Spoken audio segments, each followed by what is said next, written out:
Good afternoon and welcome to the Midday News. Here's what we have in the bulletin. Government signs contract for implementation of the Spark program. Protest on Old Harbour Road following controversial police shooting. And later in sports, Garvey Maceo High battles Macraw High in the Costa Cup final. Thank you for joining us. I'm Shamela Pullen. Here are the details. Prime Minister Andrew Holness has declared the condition of the nation's roads a national emergency. As a result, $2 billion has been allocated to carry out patching island-wide. As Kalisha Williams reports, it comes as the government signs the contract for the $45 billion Spark program.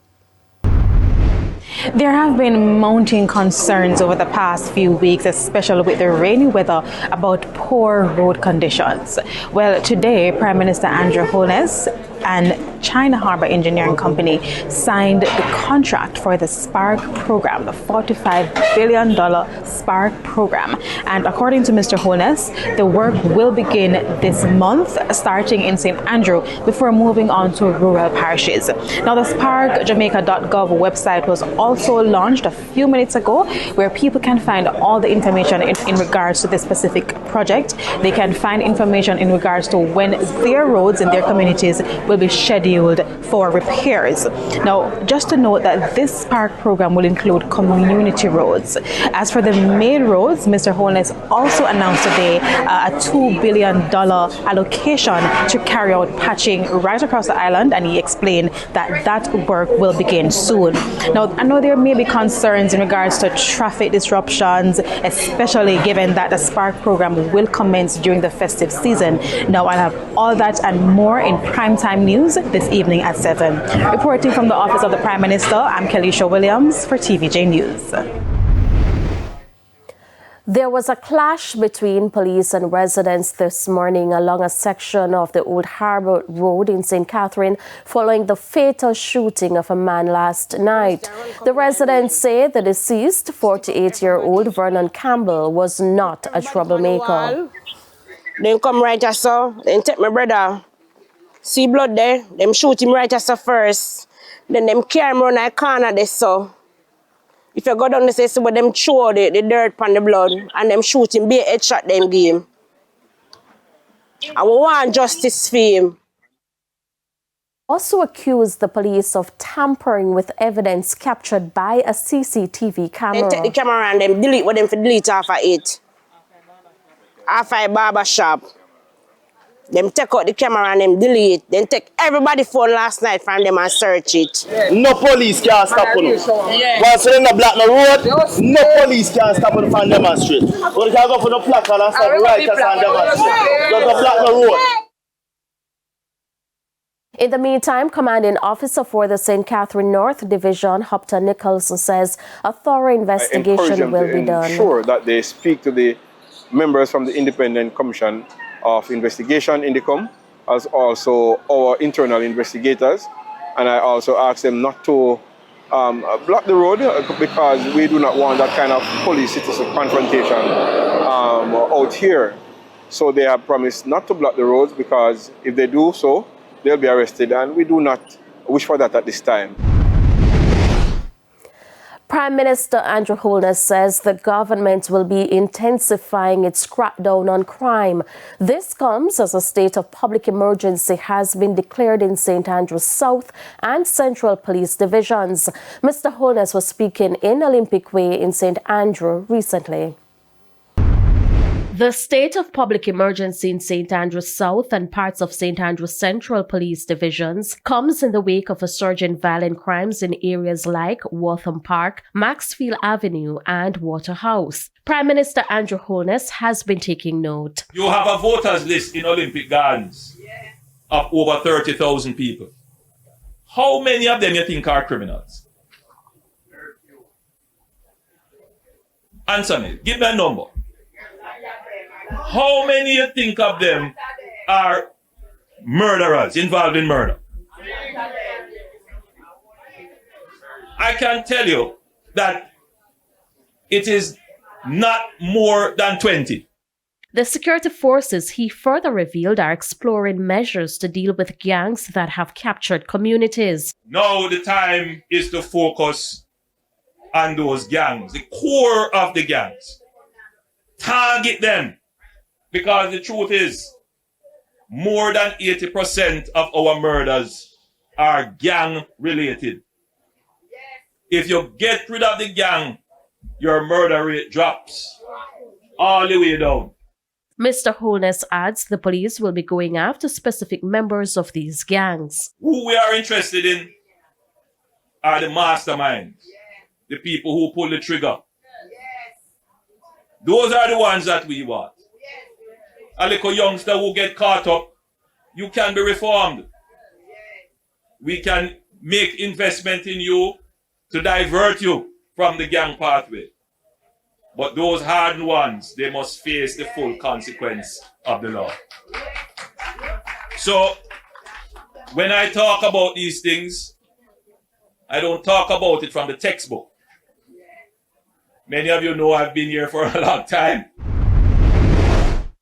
In the meantime, Acting Assistant Commissioner of Police Michael Phillips welcomed the state of public emergency. ACP Phillips explained that criminal gangs are causing mayhem across the two divisions. We have seen where our efforts have not sort of borne the fruits that we were hoping for. If you look at St. Andrews South Division, you see where for the month of November we had 21 murders. For St. Andrews Central for the month of November, we had 11 murders. Right across the Era 4 space, we had 9 more murders coming up from 34 to 43 for the month of November. So that is something that we're not prepared to really live with. He notes the specific areas that are troubling for the police.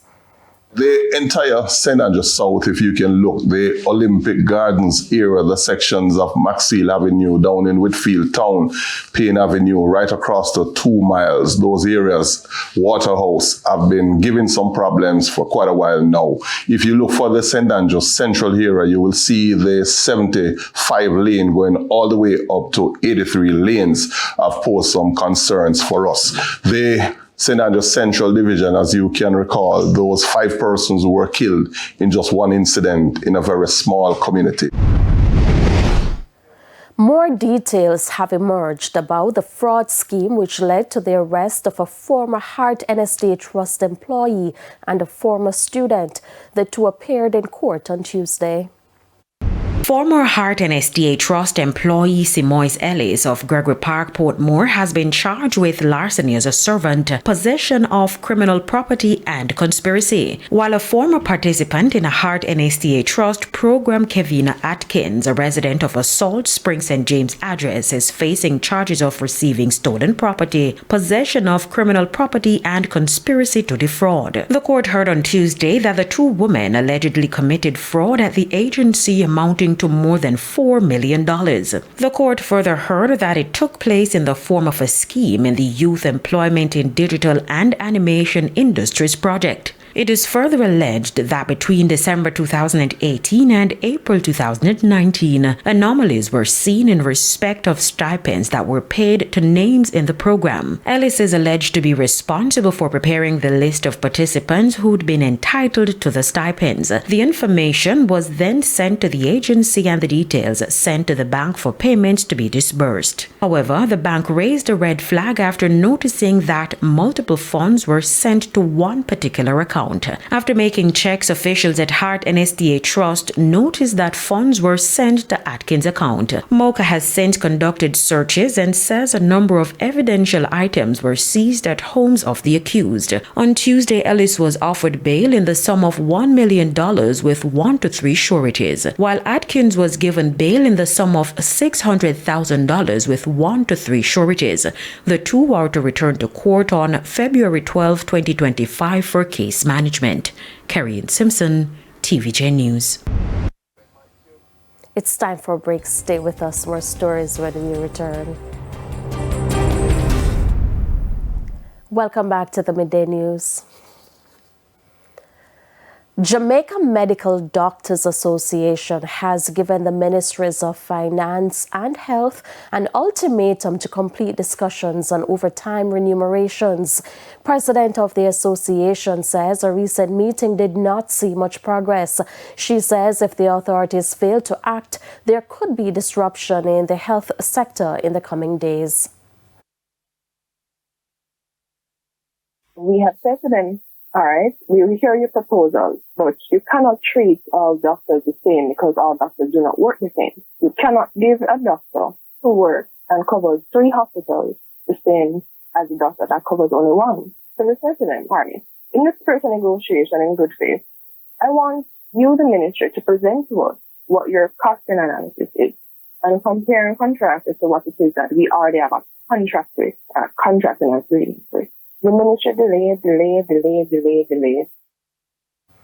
There is also concerns about the inability of the health ministry to provide the association with a number of doctors employed to the public service. She says this will impact the payment for extra hours. And this problem started from last year when the then Minister of Finance, the Honorable Nigel Clark, went into Parliament and presented a budget of 1,754 doctors. We wrote to the minister and said, those numbers are incorrect. They're grossly incorrect. These short 500 doctors. And when we did our own analysis, that number has gone up. So we have a ministry or 2 ministries that have employed our doctors. And they don't know how many doctors they have employed. And if you don't know how many doctors you've employed, your budgeting is going to be absolutely erroneous. It's now time for the Business Minute. CEO of the separate group of companies, Richard Pandowi, says Jamaican exporters must consider expanding their services to the African diaspora. He argues that this group is larger in number and has a significant disposable income. Jamaica's main export partners are the US, UK, and Canada. Further afield, Canada's largest airline, Air Canada, is planning to bar carry-on bags for its lowest fare customers early in 2025. Starting January 3rd, Air Canada says basic fare passengers on trips within North America and to sunny destinations must check duffel bags, rolling suitcases, and large backpacks for a fee. The first checked bag is $35 Canadian and $50 for a second. Passengers will be allowed to carry on board a small personal item like a purse or laptop bag for free. Strollers, mobile aids, and medical devices will also be allowed. The carrier will also impose a seat selection fee for its lowest tier customers in the new year. And that's it for the Business Minute. I'm Carrie-Ann Simpson. Time now for the top regional and international stories. In the region, there was high drama during the parliamentary sitting in the Bahamas yesterday after opposition lawmaker Shannon Don Cartwright grabbed the symbolic maze and threw it out the window. Cartwright expressed frustration after being denied the floor by Speaker Patricia DeVoe. He was then escorted out by the police. After a brief adjournment, the House resumed with the Speaker describing the incident as a dark day in the country's political history, while Prime Minister Philip Davis said it was a disgrace.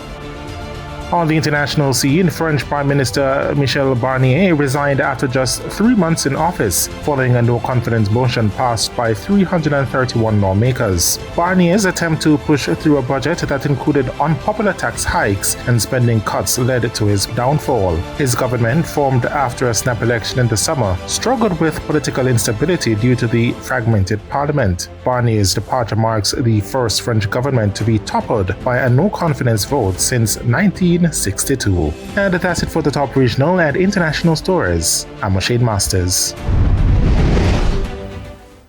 Thank you, O'Shane. We take another break. Sports is next.